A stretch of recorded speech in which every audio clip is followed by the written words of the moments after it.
Hi friends, welcome to creative junction arts. ఈ video కనుక నచ్చితే లైక్ చేయండి, షేర్ చేయండి. అదేవిధంగా కొత్తగా ఎవరైనా ఛానల్ చూస్తున్నట్లయితే సబ్స్క్రైబ్ చేసుకోండి. శ్రీ మాత్రే నమః అని అయితే కామెంట్ చేయండి.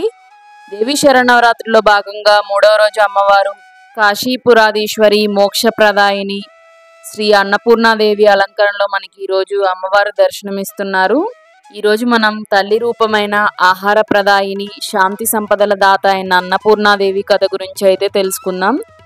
పార్వతీదేవి అన్నపూర్ణ రూపంలో ఎందుకు అవతరించిందో, ఆ అవతారానికి వెనుక ఉన్న రహస్యం ఏమిటో, భక్తులకు అమ్మవారు ఎలా కరుణ చూపుతారో తెలుసుకుందాం. ఓం అన్నపూర్ణాయే నమః. గంగానది తీరాన వెలిసిన కాశీక్షేత్రం విశ్వేశ్వరుని ఆరాధనకు ప్రధాన కేంద్రం. కానీ కాశీ మహానగరానికి చైతన్యం ఇచ్చినది, భక్తులకు భోజనంతో పాటు భక్తి రసాన్ని ప్రసాదించేది, మోక్షప్రదాయినిగా నిలిచినది అన్నపూర్ణాదేవి. అన్నపూర్ణ అంటే అన్నాన్ని పూర్ణంగా అనుగ్రహించేది అని అర్థం. భూలోకంలో జీవరాశులకు ప్రాణాధారం అన్నం. అటువంటి ఆ అన్నాన్ని తల్లితనంలో కరుణతో పంచే రూపమే అన్నపూర్ణేశ్వరి. ఆమె సింహాసనంపై కమలాసనం వేసి కూర్చుంటుంది. కుడి చేతిలో చెంచా, ఎడమ చేతిలో అక్షయ పాత్ర. ఆ పాత్రలో ఎప్పటికీ తగ్గని అన్నం ఉంటుంది. ఆమె ముఖంలో కరుణ, కళ్ళల్లో మమకారం, భక్తుల పట్ల అనురాగం పొంగి పొర్లుతూ ఉంటాయి. భక్తుల కడుపు నింపుతున్న అమ్మవారి మహిమ గురించి శివుడికి తెలిసింది. శివుడు తన మాట తప్పు అని గ్రహించాడు. అప్పుడే ఆయన స్వయంగా అన్నపూర్ణాదేవి వద్దకు వచ్చి భిక్ష అడిగాడు. అదే క్షణం నుంచి శివుడు భిక్షాటన మూర్తిగా ప్రసిద్ధుడయ్యాడు. పార్వతీదేవి అన్నదాతగా, అన్నపూర్ణేశ్వరిగా భక్తుల గుండెల్లో స్థానాన్ని సంపాదించింది. ఈ అవతారం ద్వారా ఒక గొప్ప బోధన అయితే వెలువడింది. అన్నం మాయ కాదు, అన్నం బ్రహ్మస్వరూపం. అన్నం జీవనాధారం. అన్నం లేనిదే భక్తి కూడా నిలవదు. అందుకే ఆ అన్నదానాన్ని అన్ని దానాలలో గొప్పదానంగా వేదాలు పేర్కొన్నాయి. ఇలా పార్వతీదేవి అవతారంలో అన్నపూర్ణ తల్లి ప్రత్యక్షమైంది. ఆమె అవతారం వల్ల ఆకలితో ఉన్నవాడు అన్నం పొందాడు, అవమానంతో ఉన్నవాడు గౌరవం పొందాడు, దారిద్ర్యంలో ఉన్నవాడు సంపద పొందాడు. కాశీనగరంలో విశ్వేశ్వరుడి ఆలయం పక్కనే అన్నపూర్ణేశ్వరి ఆలయం ఉంటుంది. ఇక్కడ తల్లి భక్తులకు భోజనం మాత్రమే కాదు, ఆత్మజ్ఞానాన్ని, భక్తిని, మోక్షాన్ని కూడా ప్రసాదిస్తుంది. ఈ కారణంగా ఆమెను కాశీపురాధీశ్వరి అని పిలుస్తారు. అదేవిధంగా మోక్షప్రదాయినిగా అమ్మవారిని పిలవడం జరుగుతుంది. అన్నపూర్ణాదేవిని ఆరాధించడం వలన ఆకలి దూరం అవుతుంది, ధనధాన్యాలు సమృద్ధిగా ఉంటాయి, మనసుకు శాంతి లభిస్తుంది. చివరికి ఆమె కటాక్షం వలన కాశీక్షేత్రంలో మోక్షప్రాప్తి అనేది కలుగుతుంది.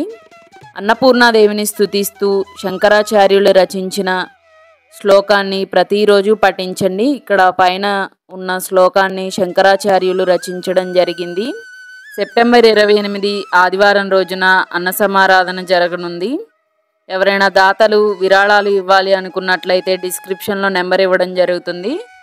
ఒకసారి ఆ నెంబర్కి కాంటాక్ట్ అవ్వండి. అన్నదానాలలో కల్లా అన్నదానం గొప్పది అని అంటారు. మీరు కూడా మీకు తోచిన సహాయాన్ని అయితే అన్నదానానికి సమర్పించండి.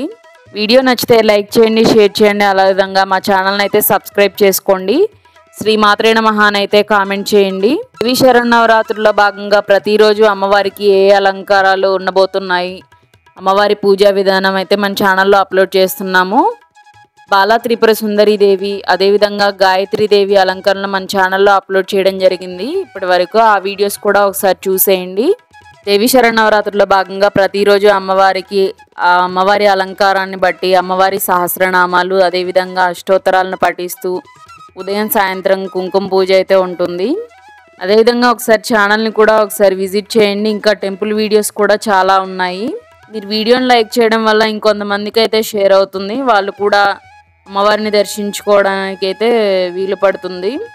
మా వంతు ప్రయత్నంగా మేము వీడియోని అయితే అందజేయడం జరుగుతుంది.